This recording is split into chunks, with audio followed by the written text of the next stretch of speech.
Hello, আসসালামু আলাইকুম viewers. Welcome back to my channel. কেমন আছেন সবাই? আশা করছি ভালো আছেন।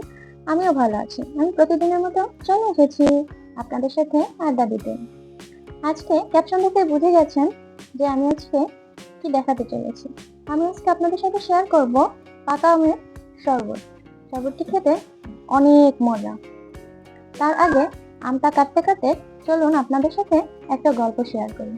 আমরা যেহেতু মুসলিম, আমরা অনেকেই জানি না ইস্তেগফারের মানে কি। ইস্তেগফার করলে মানুষের জীবনে কি কি ঘটতে পারে।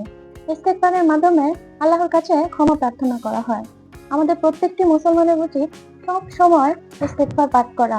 আমাদের প্রত্যেকটি কাজের ফাঁকে ফাঁকে ইস্তেগফার পাঠ করা, কারণ ইস্তেগফার পড়ার অনেক ফজিলত রয়েছে। তেমন একটি ফজিলতের গল্প কিছুটা শেয়ার করব আমি আপনাদের সাথে। আহমদ ইবনে হাম্বল নামে একজন অনেক বড় মুহাদ্দিস ছিলেন, যিনি তার পুরো জীবন হাদিস সংগ্রহের কাজে ব্যয় করেছেন। একদিন শীতের রাতে তিনি সফরে বের হন।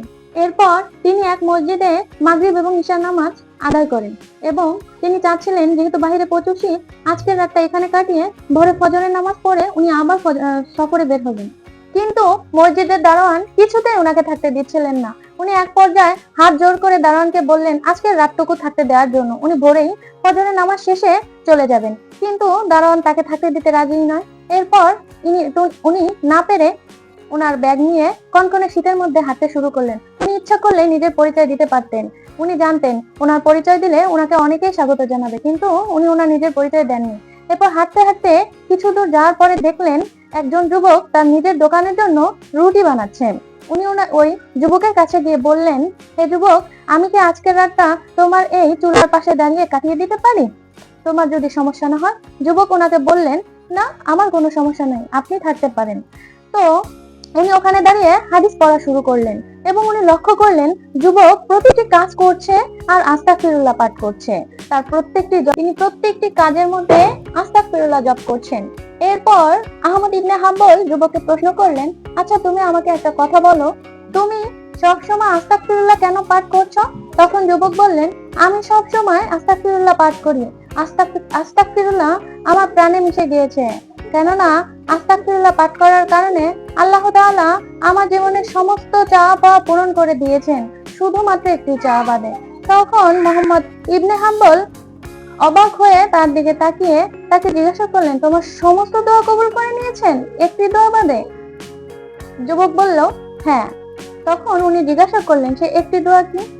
তখন যুবক বলল, আমি শুনেছি ইমাম আহমেদ ইবনে হাম্বল নামে একজন অনেক বড় মুহাদ্দিস আছেন, তাকে আমার দেখার অনেক শখ।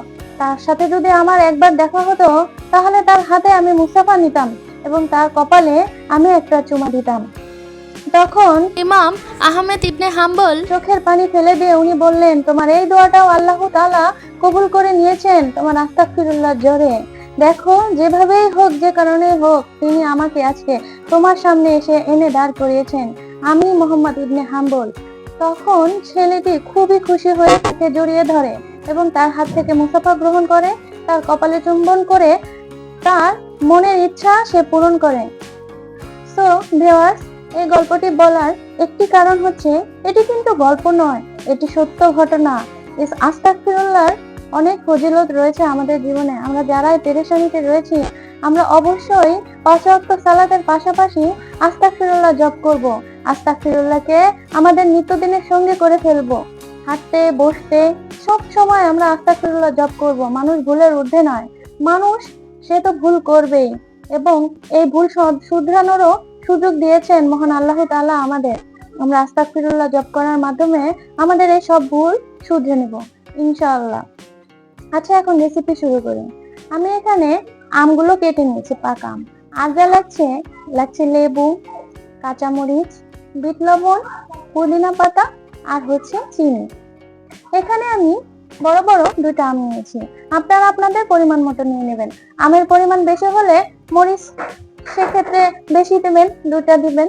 তো আমি এখানে ব্লেন্ডারে আমগুলো দিয়ে দিলাম। এরপর একে একে আমি সমস্ত উপকরণ দিয়ে দিব। বিশ্বাস করেন ভিউয়ার্স, এই শরবতটা খেতে এত মজা, আম মাখা খাচ্ছি না শরবত খাচ্ছি বুঝতেই পারছিলাম না।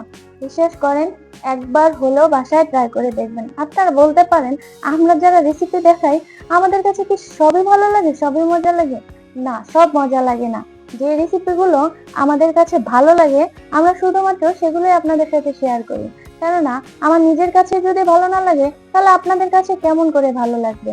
তাই তো রেসিপি যেটা শেয়ার করি আর বলি অনেক মজা হয়েছে। আসলেই ওই রেসিপিটা ট্রাই করে দেখবেন, অনেক মজা হয়।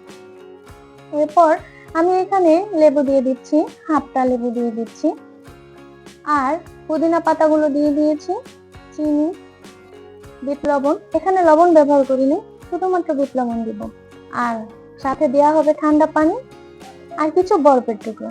জাস্ট এইটুকু উপকরণ দিয়ে তৈরি হয়ে যাবে আমাদের আমের জুস। দেখেন, শুক্রবারের দিন তো দুপুরের লাঞ্চের রেসিপি অনেকেই দেখেছি বা দেখিয়েছি আপনাদেরকে। ও, দুপুরে আমরা একটু ভারী খাবারই খাই। এরপরে বিকালের দিকে এরকম যদি প্রাণ জুড়ানো এক গ্লাস শরবত হয় তাহলে আর কি লাগে বলেন? শুক্রবার দিন বলতেই তো আনন্দের একটা দিন, যেদিনে আমরা পরিবারের সবাই একসাথে বসে অনেক আনন্দ করে খাবার খেতে পারি। আসলে একা খাওয়ার মধ্যে কোনো মজাই নেই। আমি তো শুক্রবার ব্যতীত ভালো কোনো খাবার তৈরি করলে আমার ভালোই লাগে না।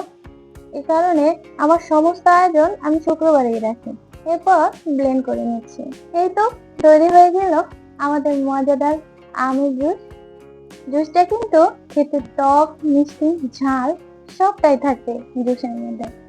একদম খেতে মনে হয় যেন মাখা আম খাচ্ছি। ভিউয়ার্স, এখন শুধু বরফের টুকরোগুলো দিয়ে দিলে রেডি আমার আমের শরবত।